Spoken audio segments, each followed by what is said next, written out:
നമസ്കാരം, ഞാൻ ബിന്ദു ടീച്ചർ. നമ്മുടെ ചാനലിലേക്ക് എല്ലാവർക്കും സ്വാഗതം. ഹൈസ്കൂൾ ഹയർ സെക്കൻഡറി ക്ലാസ്സുകളിലെ മലയാള പാഠഭാഗങ്ങളുടെ വിശദീകരണവും പഠന പ്രവർത്തനങ്ങളുമാണ് നമ്മുടെ ചാനലിൽ ഉൾപ്പെടുത്തിയിട്ടുള്ളത്. ഇതുവരെ സബ്സ്ക്രൈബ് ചെയ്തിട്ടില്ലാത്തവർ തീർച്ചയായും സബ്സ്ക്രൈബ് ചെയ്യണം. വീഡിയോ കണ്ടതിന് ശേഷം ലൈക്ക് ചെയ്യുകയും കമൻറ്റ് ബോക്സിൽ അഭിപ്രായങ്ങൾ രേഖപ്പെടുത്തുകയും ചെയ്യുക. കൂട്ടുകാർക്ക് കൂടി ഷെയർ ചെയ്യാൻ മറക്കരുത്.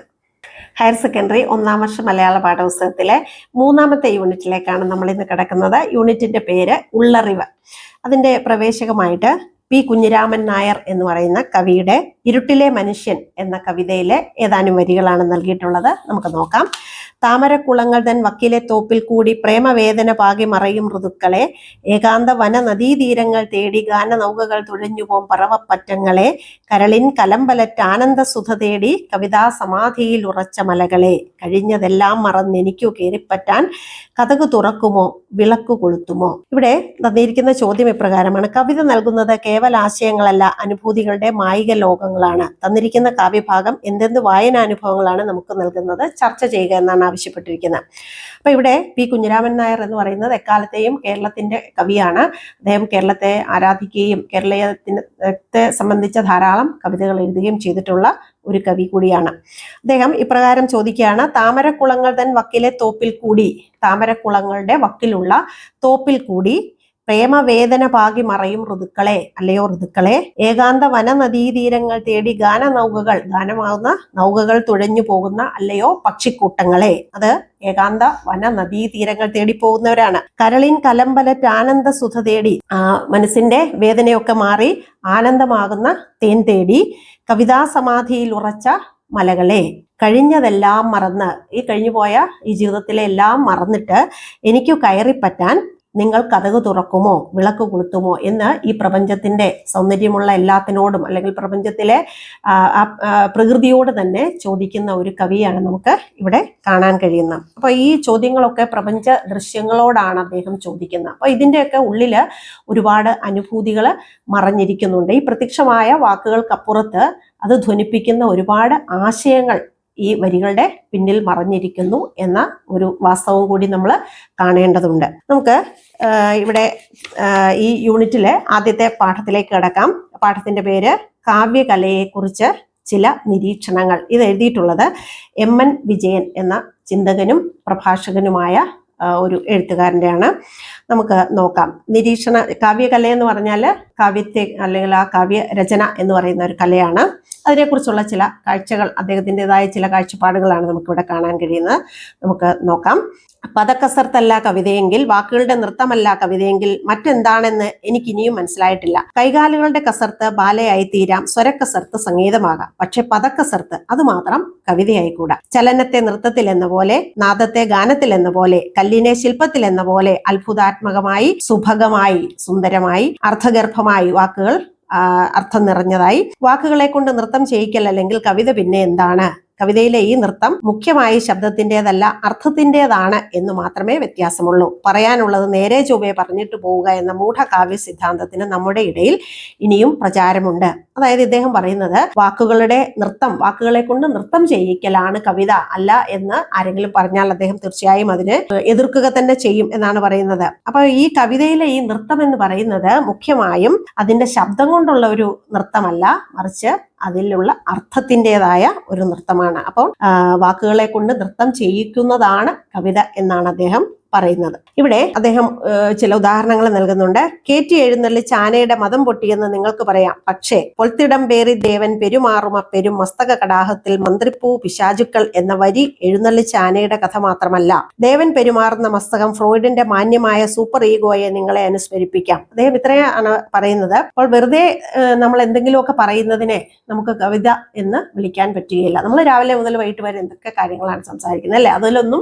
കവിതയുണ്ടെന്ന് നമുക്ക് പറയാൻ കഴിയില്ല, അല്ലെങ്കിൽ അതൊക്കെ കവിതയാണെന്ന് നമുക്ക് പറയാൻ കഴിയില്ല. അപ്പൊ കവിതയ്ക്ക് നമ്മൾ പറയുന്നതിൽ നിന്ന് ചില വ്യത്യാസങ്ങളുണ്ട്. സാധാരണ പോലെ പറഞ്ഞു പോയാൽ അത് കവിതയാവുകയില്ല. പിന്നെ എങ്ങനെ പറയണം? പൊൽത്തിടം പേറി ദേവൻ പെരുമാറുമ പെരും മസ്തക കടാഹത്തിൽ മന്ത്രിപ്പൂ പിശാചുക്കൾ. ഒരു ആന തിടമ്പെഴുന്നള്ളിക്കൊണ്ട് നിൽക്കുകയാണ്. നെറ്റിപ്പട്ടം കെട്ടി എഴുന്നള്ളിച്ച് നിർത്തിയിരിക്കുകയാണ്. ഈ ആനയ്ക്ക് മദം പൊട്ടിയെന്ന് നമ്മൾ സാധാരണ മട്ടിൽ പറഞ്ഞെന്ന് വരും. പക്ഷേ കവി ഇങ്ങനെയാണ് പറയുന്നത്: അവന്റെ മസ്തക കടാഹത്തിൽ മന്ത്രിപ്പൂ പിശാചുക്കൾ മന്ത്രിക്കുന്നു. അവന്റെ തലയ്ക്കുള്ളിൽ, തലച്ചോറിനുള്ളിൽ പിശാചുക്കൾ മന്ത്രിക്കുകയാണെന്നാണ് പറയുന്നത്. അപ്പൊ അത് ഒരർത്ഥമല്ല, ഒരുപാട് കാര്യങ്ങൾ അത് കവി അതിൽ ഉൾക്കൊള്ളിച്ചിരിക്കുന്നു. നമുക്കറിയാം, സഹീന്റെ മകൻ എന്ന കവിതയിലേതാണ് വൈലോപ്പള്ളിയുടേത്. ദേവൻ പെരുമാറുന്ന മസ്തകം ഫ്രോയിഡിന്റെ മാന്യമായ സൂപ്പർ ഈഗോയെ നിങ്ങൾക്ക് അനുസ്മരിപ്പിക്കാം. അപ്പൊ ഇതിൽ നിന്ന് നമുക്ക് ഫ്രോയിഡിന്റെ, മനഃശാസ്ത്രജ്ഞനായ ഫ്രോയിഡിന്റെ സൂപ്പർ ഈഗോ എന്ന് പറയുന്ന ആ ഒരു മനസ്സിന്റെ ഒരു ഭാഗം, അല്ലെങ്കിൽ നമ്മുടെ അന്ധകരണം എന്നൊക്കെ വിളിക്കാവുന്ന, മനസാക്ഷി എന്നൊക്കെ വിളിക്കാവുന്ന സൂപ്പർ ഈഗോയെ നമുക്ക് കാണിച്ചു തരുന്നു. അതുപോലെ വികാരങ്ങൾ കലങ്ങി കുത്തിച്ചാടുന്ന തലയ്ക്കുമീതെയാണ് സുന്ദരനായ സൗവർണദേവൻ. ദേവനെ തിടമ്പ് എഴുന്നള്ളിച്ചിരിക്കുകയാണ്, മസ്തകത്തിൽ വെച്ചിരിക്കുകയാണ്, അതിന്റെ മുകളിൽ വെച്ചിരിക്കുകയാണ് ആനപ്പുറത്ത്. ഈ ഭാവബന്ധം മനഃശാസ്ത്രപരമായ ഒരു മാനമാകുന്നു. അപ്പൊ ഇത് മനഃശാസ്ത്രപരമായ ഒരു മാനം, ഒരു ഡയമെൻഷൻ ആ കവിതയ്ക്ക് കൊടുക്കുന്നുണ്ട്. താഴെ കാതിൽ പിശാചുക്കൾ മന്ത്രിക്കുമ്പോൾ നിങ്ങൾ ഉൽപ്പത്തി കഥയിൽ ഈവിന്റെ കഥയിൽ മന്ത്രിച്ച സർപ്പത്തെ ഓർക്കാം. അപ്പം പിശാചുക്കൾ മന്ത്രിക്കുന്നു എന്ന് പറയുമ്പോൾ നമ്മുടെ ഉൽപ്പത്തി കഥയിലെ ആദവും ഹവ്വയുടെയും ആ ജീവിതത്തെ ഓർക്കാം. ഹവ്വയോട് മന്ത്രിക്കുന്ന, പഴം ഭക്ഷിക്കാനായിട്ട് നിർബന്ധിക്കുന്ന ആ പാമ്പിനെ കുറിച്ച് നിങ്ങൾ ഒരുപക്ഷെ ഓർമ്മിക്കാം. അത് അതിന്റെ പൗരാണികമാണ്, അത് ആ പുരാണ കഥയാണ്. അപ്പൊ അതിന്റെ പൗരാണിക മാനം ആ കവിതയിലേക്ക് വരുന്നുണ്ട്.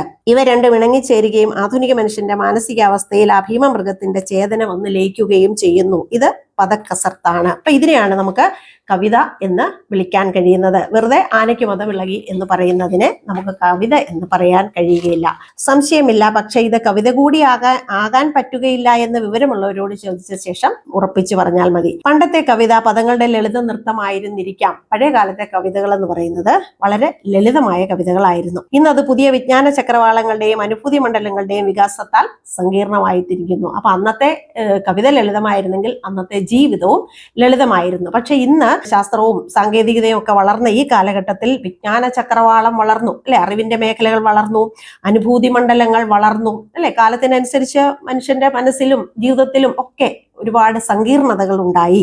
അത് വിജ്ഞാന വികാസത്താലും ജീവിത രംഗങ്ങളുടെ വൈചിത്ര്യ വൈപുല്യങ്ങളാലും സങ്കീർണമായി തീർന്നിട്ടുള്ള, കെട്ട് പിണഞ്ഞു കിടക്കുന്ന, സങ്കീർണം എന്ന് പറഞ്ഞാൽ കെട്ടുപിണഞ്ഞ ആധുനിക ലോകത്തിന്റെ മനസാക്ഷിയായി മാറാൻ കഴിയാതെ പട്ടുവെത്തയിലായാലും പഴമ്പായിലായാലും കുത്തിയിരുന്ന് മുറുക്കി കഥ പറയുന്നവരെ ഉത്തിഷ്ടമാന പ്രതിഭന്മാരായ എണ്ണുക വിഷമമാണ്. അപ്പൊ എല്ലായ്പ്പോഴും കാലത്തെ ഒരുപോലെ കണ്ടുകൊള്ളണം, അല്ലെ? കവിതകൾ ഒരേപോലെ ലളിതമായിക്കൊള്ളണം എന്നൊക്കെ പറഞ്ഞ് നിർബന്ധം പിടിക്കുന്ന ഒരു കൂട്ടം ആൾക്കാരെയാണ് അദ്ദേഹം ഉത്തിഷ്ടമാന പ്രതിഭന്മാര് എന്ന് പരിഹസിക്കാൻ ശ്രമിക്കുന്നത്.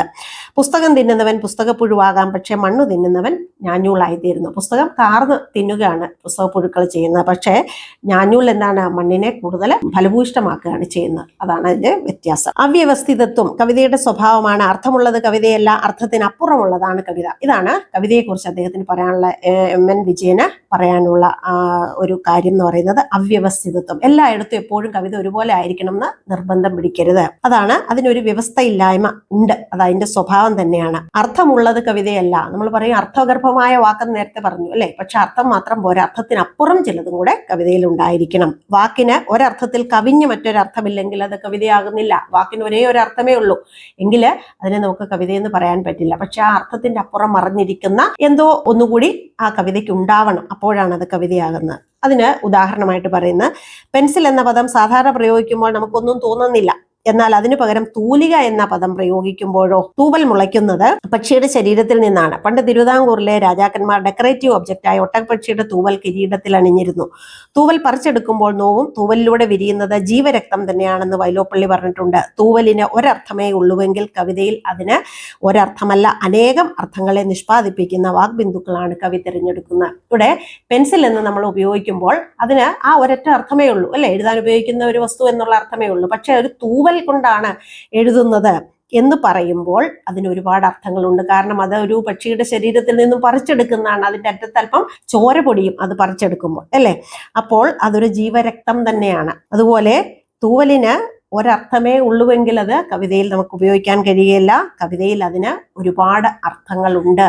അപ്പൊ ഈ തൂവൽ കൊണ്ട് എഴുതി അല്ലെങ്കിൽ തൂവൽ ജീവരക്തത്തിൽ മുക്കി എഴുതി എന്നൊക്കെ പറയുമ്പോൾ അതിന് ഒരുപാട് അർത്ഥങ്ങൾ ഉണ്ടാവുകയാണ് ചെയ്യുന്നത്. അതുകൊണ്ടാണ് അദ്ദേഹം പറയുന്നത് അനേകം അർത്ഥങ്ങളെ നിഷ്പാദിപ്പിക്കുന്ന വാക് ബിന്ദുക്കളാണ് കവി തിരഞ്ഞെടുക്കുന്നത്. ഒറ്റ വാക്ക്, ഒരു അർത്ഥം മാത്രമുള്ള വാക്കുകളല്ല കവിതയിൽ ഉപയോഗിക്കേണ്ടത്. കുഞ്ചൻ നമ്പ്യാർ വാഴത്തോട്ടത്തെ വിവരിച്ചത് ഓർക്കുക. പച്ചക്കദളിക്കുലകൾക്കിടയ്ക്കിടെ എന്ന് തുടങ്ങുന്ന വരികൾ മരതകവും ഗോമേതകവും വൈഡൂര്യവും ഒക്കെ കടന്നു വരുന്നു. ഈ ബോധം സാർവജനീനമായ ഒന്നല്ല, ചില ചരിത്രഘട്ടങ്ങളിൽ തോന്നുന്നതാണ്. ചങ്ങമ്പുഴയ്ക്ക് വാഴക്കുലയെ രത്നക്കുലകളോട് താരതമ്യപ്പെടുത്താനായില്ല. അത് മലയപ്പുലയന്റെ ആശയായി പ്രതീക്ഷയുടെ കുമ്പായി മാറുന്നു. അത് മറ്റാർക്കോ വെട്ടിക്കൊണ്ടുപോകാൻ ഉള്ളതാകുന്നു.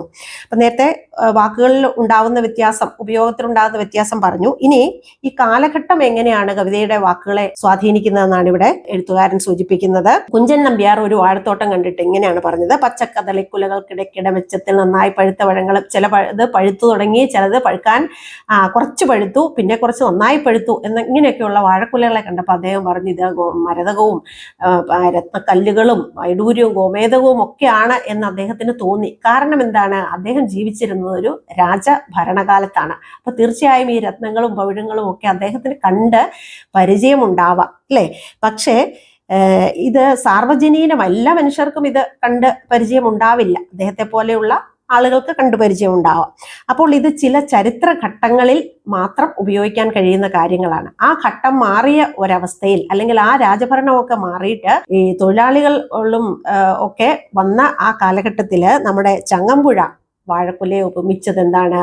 മലയപ്പുലയന്റെ പ്രതീക്ഷയുടെ ഒരു പ്രതീകമായിട്ടാണ്, അല്ലെങ്കിൽ അവന്റെ വിശപ്പിന്റെ പ്രതീകമായിട്ടും ഒക്കെയാണ്, ആശയും പ്രതീക്ഷയും ഒക്കെ ആയിട്ടാണ് അദ്ദേഹം ആ വാഴക്കുലയെ ഉപമിച്ചത്.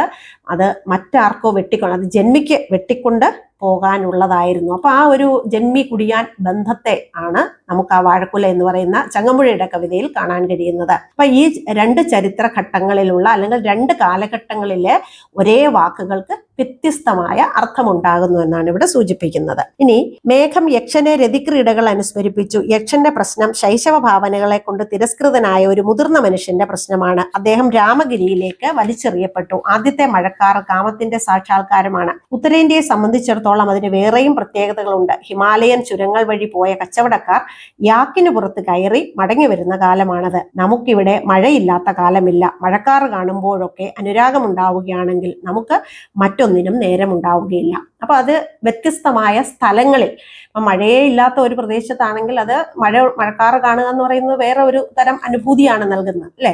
എന്നാൽ നിത്യം മഴയുണ്ടാകുന്ന ഒരു സ്ഥലത്തെ സംബന്ധിച്ചിടത്തോളം അത്തരം അനുഭൂതികളൊന്നും ഒരു മഴക്കാറ് ഉണ്ടാക്കാൻ പോകുന്നില്ല. ഇവിടെ സൂചിപ്പിക്കുന്നത് മേഘം, കാളിദാസന്റെ മേഘസന്ദേശത്തില് യക്ഷൻ എന്ന് പറയുന്ന നായകൻ മേഘത്തെ കാണുമ്പോൾ തൻ്റെ പ്രിയതമയ്ക്ക്, ആ പ്രിയതമയിൽ നിന്ന് വേറെ ഒരു സ്ഥലത്താണ് അദ്ദേഹം ജീവിക്കുന്നത്. അപ്പൊ തൻ്റെ പ്രിയതമയ്ക്ക് ഒരു സന്ദേശം അയക്കാൻ മറ്റൊരു മാർഗവും കാണാത്ത യക്ഷൻ മേഘത്തിനോട് സന്ദേശം പറഞ്ഞയക്കുകയാണ്. അപ്പൊ ആ മേഘത്തെ കാണുമ്പോൾ തൻ്റെ ഭാര്യയെക്കുറിച്ച്, അവളുമായി ജീവിച്ച ആ നിമിഷങ്ങളെക്കുറിച്ചൊക്കെ അദ്ദേഹം ഓർമ്മിക്കുകയാണ്. അങ്ങനെ ആദ്യത്തെ മഴക്കാറ് കാമത്തിന്റെ സാക്ഷാത്കാരമാണ്. ഉത്തരേന്ത്യയെ സംബന്ധിച്ചിടത്തോളം അതിന് വേറെയും പ്രത്യേകതകളുണ്ടെന്നാണ് പറയുന്നത്. അതായത് ഹിമാലയൻ ചുരങ്ങൾ വഴി പോയ കച്ചവടക്കാർ യാക്കിന് പുറത്തു കയറി മടങ്ങി വരുന്ന ഒരു സമയമാണത്. എന്നാൽ നമ്മളെ സംബന്ധിച്ച് നമുക്കിവിടെ മഴയില്ലാത്ത ഒരു കാലമേ ഇല്ല. മഴക്കാറ് കാണുമ്പോഴൊക്കെ നമുക്ക് അനുരാഗമുണ്ടാകാൻ പോയാൽ പിന്നെ വേറെ ഒന്നിനും ജീവിക്കാൻ നേരമുണ്ടാവുകയില്ല എന്നാണ് അദ്ദേഹം ഫലിതരൂപേണ പറയുന്നത്. ഇതേ മേഘം, അതായത് ഈ യക്ഷൻ കണ്ട അതേ മേഘത്തെ തന്നെ വള്ളത്തോളിന് നൽകിയത് മറ്റൊരു അനുഭവമാണ്. നമ്മുടെ നാട്ടിലെ ഏറ്റവും പ്രശസ്തനായ കവിയായ വള്ളത്തോളിന് മേഘം കണ്ടപ്പോൾ എന്താണ് തോന്നിയതെന്നറിയാമോ? 1920കളിൽ ദേശീയ പ്രസ്ഥാനം കൊടുമ്പിരി കൊണ്ട കാലമാണ്. അദ്ദേഹത്തിന് അത് നൂൽക്കാനുള്ള പരുത്തിയായാണ് തോന്നിയത്. അദ്ദേഹം സ്വാതന്ത്ര്യ സമരത്തില് സജീവമായി പങ്കെടുത്ത ആളാണ്. ധാരാളം കാവ്യങ്ങൾ രചിച്ച ആളാണ്. സ്വാതന്ത്ര്യ സമരത്തില് ഒരുപാട് സ്വാതന്ത്ര്യ സമര ഗീതങ്ങൾ രചിച്ച ആളാണ്. അപ്പൊ അദ്ദേഹത്തെ സംബന്ധിച്ച് ഈ മേഘത്തെ കണ്ടപ്പോൾ അദ്ദേഹം ഇത് നൂൽക്കാനുള്ള, അതായത് വിദേശ വസ്ത്രങ്ങളൊക്കെ ബഹിഷ്കരിച്ച കാലത്ത് സ്വന്തമായിട്ട് വസ്ത്രം നൂറ്റ് ഉപയോഗിക്കണം എന്നുള്ള ഗാന്ധിജിയുടെ ആഹ്വാനമൊക്കെ സ്വീകരിച്ചിരുന്ന അദ്ദേഹത്തെ സംബന്ധിച്ച് മേഘം വെറും പഞ്ഞിക്കെട്ടായിട്ടാണ്, അല്ലെങ്കിൽ ഒരു നൂൽക്കാനുള്ള പഞ്ഞിയായിട്ടാണ്, പരുത്തിയായിട്ടാണ് അദ്ദേഹത്തിന് തോന്നിയത്. അപ്പോൾ അദ്ദേഹം മേഘത്തെ കണ്ടത് ഒരു പ്രസ്ഥാനത്തിന്റെ ഭാഗമായിട്ടാണ്, അനുബന്ധമായിട്ടാണ് അദ്ദേഹം ആ കാഴ്ച കണ്ടത്. ചരിത്രം പലപ്പോഴും നമ്മുടെ കാഴ്ചയെ സ്വാധീനിക്കുന്നു. അപ്പൊ നമുക്കറിയാമല്ലോ, യക്ഷൻ കണ്ട മേഘം, അതുപോലെ വള്ളത്തോൾ കണ്ട മേഘം, ഇതൊക്കെ മേഘം ഒന്ന് തന്നെയാണെങ്കിലും കാഴ്ചകൾ വ്യത്യസ്തമായിരുന്നു. ഒരേ ലോകത്തെ തൊഴിലാളിക്കും മുതലാളിക്കും വെവ്വേറെ കാണാം. ലോകം സമാധാനത്തിന്റെ പീഠഭൂമിയാണെന്നൊരു സന്യാസിക്ക് തോന്നും. ഒരേ ലോകത്തെ തന്നെ വ്യത്യസ്തമായ അനുഭവങ്ങൾ ഉള്ള ആളുകൾ വ്യത്യസ്ത രീതിയിലാണ് കാണുന്നതിന് ഉദാഹരണമാണ് പറയുന്നത്. സമാധാനത്തിന്റെ പീഠഭൂമിയാണ് ഈ ലോകമെന്ന് വേണമെങ്കിൽ ഒരു സന്യാസിക്ക് പറയാം. പക്ഷേ ഹിരോഷിമയും നാഗസാക്കിയും പോലെ ഉള്ള ഇടങ്ങളിൽ ലോകം സമാധാനത്തിന്റെ പീഠഭൂമിയാണെന്ന് ആർക്കെങ്കിലും പറയാൻ സാധിക്കുമോ? അവിടെയുള്ള ആർക്കും അത് പറയാൻ സാധിക്കുകയില്ല. എല്ലാവരും ഒരേപോലെ കാണാത്തതാണ് കലാകാരൻ തിരഞ്ഞെടുക്കുന്ന സിമ്പലുകൾ. അപ്പൊ എല്ലാവർക്കും ഒരേപോലെ കാണാൻ കഴിയുന്നതായിരിക്കണം എന്നില്ല. കലാകാരൻ തിരഞ്ഞെടുക്കുന്ന സിമ്പലുകൾ, പ്രതീകങ്ങൾ എന്ന് പറയുന്നത് അവ വ്യത്യസ്തമായിരിക്കും. എല്ലാവർക്കും ഒരുപോലെ കാണാൻ കഴിയുന്നവയായിരിക്കില്ല. കവി പ്രയോഗിക്കുന്ന പ്രതീകങ്ങളിൽ അവ്യവസ്ഥിതത്വമുണ്ട്. നമ്മൾ നേരത്തെ തന്നെ പറഞ്ഞല്ലോ, ആ ഒരു വ്യവസ്ഥയില്ലായ്മ കവിതയിൽ ഉപയോഗിക്കുന്ന വാക്കുകൾക്ക് എപ്പോഴും ഉണ്ട്, അല്ലെങ്കിൽ ആ പ്രതീകങ്ങൾക്ക്, ആ ചിഹ്നങ്ങൾക്ക്, ബിംബങ്ങൾക്കുണ്ട്. ജിയുടെ അന്വേഷണം എന്ന കവിതയിലെ കാറ്റ്, വൈലോപ്പള്ളിയുടെ മാമ്പഴത്തിന്റെ ഒടുവിൽ ഒരിക്കലും പിടിതരാത്തവനായി അമ്മയെ ആശ്ലേഷിക്കുന്ന തൈക്കുളിർക്കാറ്റ്, ഇവ ഇതിന് ഉദാഹരണമാണ്. അപ്പൊ ഓരോന്നും ഒരേ കാര്യം തന്നെ വ്യത്യസ്തമായ പ്രതീകങ്ങളായിട്ടാണ്, അല്ല ഒരേ പ്രതീകങ്ങൾ തന്നെ വ്യത്യസ്തമായിട്ടാണ് വ്യത്യസ്ത കവിതകളിൽ ഉപയോഗിക്കുന്നത്. നാം തന്നെ ഉണ്ടാക്കുന്നതും ഉണ്ടു തീർക്കുന്നതുമായി ഈ ലോകത്തിൽ ഒരു സന്ധ്യ കൂടി ഉണ്ട് എന്ന് പറയുന്നവർ പിന്നീട് കവികളായിത്തീരുന്നു. നമ്മുടെ അനുഭവങ്ങളിൽ ചിലതുകൂടി അവർ കൂട്ടിച്ചേർക്കുന്നു. കാളിദാസൻ ചിലതും ഷേക്സ്പിയർ പലതും ഇങ്ങനെ ചേർത്തിരിക്കുന്നു. ഇവരിൽ വെച്ച് ഒരു നന്മയെങ്കിലും കാണുന്നവനെ നല്ല കവിയെന്നും ഒരുപാട് കണ്ടെത്തുന്നവനെ മഹാകവിയെന്നും I.A. റിച്ചാർഡ്സ് വിളിക്കുകയുണ്ടായി. 1000 നിറമുള്ള പൂക്കൾ, എണ്ണമറ്റ രസഭേദങ്ങൾ, ആസ്വാദനത്തിന്റെ അനവധി തലങ്ങൾ, ലോകത്തെ വളർന്നുകൊണ്ടേയിരിക്കുന്ന ഒരു ഓർക്കസ്ട്രയായി മാറ്റുന്നവർ, ജീവിതം അവസാനിക്കുന്നില്ല എന്ന് പറയുന്നവർ, മനുഷ്യന്റെ അനുഭവങ്ങൾക്ക് അതിരുകളില്ല എന്ന് വീണ്ടും വീണ്ടും വിളിച്ചറിയിക്കുന്നവർ. കവികൾ തന്നിഷ്ടം പോലെ ലോകങ്ങൾ ഉണ്ടാക്കുന്നു എന്ന് പറയുന്നത് ഇക്കാരണം കൊണ്ടാകാം. അവരെ നമുക്കിനിയും ആവശ്യമുണ്ട്. അപ്പം പലപ്പോഴും നമ്മൾ കവികൾ അവരുടെ ഇഷ്ടപ്രകാരമാണ് അവരുടെ ലോകങ്ങൾ ഉണ്ടാക്കുന്നതെന്ന് പറയുന്നുണ്ടോ? ഇനി നമ്മൾ പറഞ്ഞിട്ടുണ്ടല്ലേ, കവിത എന്ന് പറയുന്ന അദ്ദേഹം കവിതയ്ക്ക് കൊടുത്ത ഒരു പേര് തോന്നിയാക്ഷരം എന്നാണ്. തോന്നിയ അക്ഷരങ്ങൾ എഴുതുന്നതാണ് കവിത എന്ന് അദ്ദേഹം പറയുന്നുണ്ട്. എന്ന് പറഞ്ഞതുപോലെ അവർക്ക് ഇഷ്ടപ്പെട്ടതുപോലെ ലോകങ്ങൾ സൃഷ്ടിക്കുന്നവരാണ് കവികൾ. അതിനവരുപയോഗിക്കുന്ന വാക്കുകളും അതിന് ഉള്ളിൽ അടങ്ങിയിരിക്കുന്ന അർത്ഥങ്ങളും അവരുപയോഗിക്കുന്ന പ്രതീകങ്ങളും ഒക്കെ വ്യത്യസ്തമായിരിക്കും. അവര് ആ കവികള് നമുക്കൂടെ ചില അനുഭവങ്ങൾ പ്രദാനം ചെയ്യുന്നു എന്നുള്ളതാണ് കവികൾക്ക് നമ്മൾ കൊടുക്കുന്ന പ്രാധാന്യം, അല്ലെങ്കിൽ അത് അവരുടെ ഈ സമൂഹത്തിലുള്ള പ്രാമുഖ്യം എന്ന് പറയുന്നത്. അപ്പൊ ഇതോടുകൂടി നമ്മുടെ ഈ പാഠം തീരുകയാണ്. ഇത് എഴുതിയിട്ടുള്ളത് M.N. വിജയന്റെ സമ്പൂർണ്ണ കൃതികൾ എന്നുള്ള ഭാഗത്തിൽ നിന്ന് എടുത്തിട്ടുള്ളതാണ്. അപ്പൊ നമ്മുടെ ലേഖകനെ കുറിച്ച് ചില കാര്യങ്ങൾ കൂടെ ഇവിടെ സൂചിപ്പിക്കുകയാണ്. M.N. വിജയൻ ചിന്തകനും എഴുത്തുകാരനും പ്രഭാഷകനുമായ എഴുത്തുകാരനാണ്. അദ്ദേഹം 1930 കൊടുങ്ങല്ലൂരാണ് ജനിച്ചത്. Thiruvananthapuram university college, Thalassery Brennen college എന്നിവിടങ്ങളിൽ അദ്ദേഹം അധ്യാപകനായിരുന്നു. പുരോഗമന കലാസാഹിത്യ സംഘം പ്രസിഡന്റായും ദേശാഭിമാനി വാരികയുടെ പത്രാധിപരായും അദ്ദേഹം പ്രവർത്തിച്ചിട്ടുണ്ട്. ചിതയിലെ വെളിച്ചം, വർണ്ണങ്ങളുടെ സംഗീതം, കവിതയും മനഃശാസ്ത്രവും, ശീർഷാസനം, കാഴ്ചപ്പാട്, വാക്കും മനസ്സും, മരുഭൂമികൾ പൂക്കുമ്പോൾ, M.N. വിജയന്റെ സമ്പൂർണ്ണ കൃതികൾ, ഇവയൊക്കെയാണ് അദ്ദേഹത്തിന്റെ പ്രധാനപ്പെട്ട കൃതികൾ.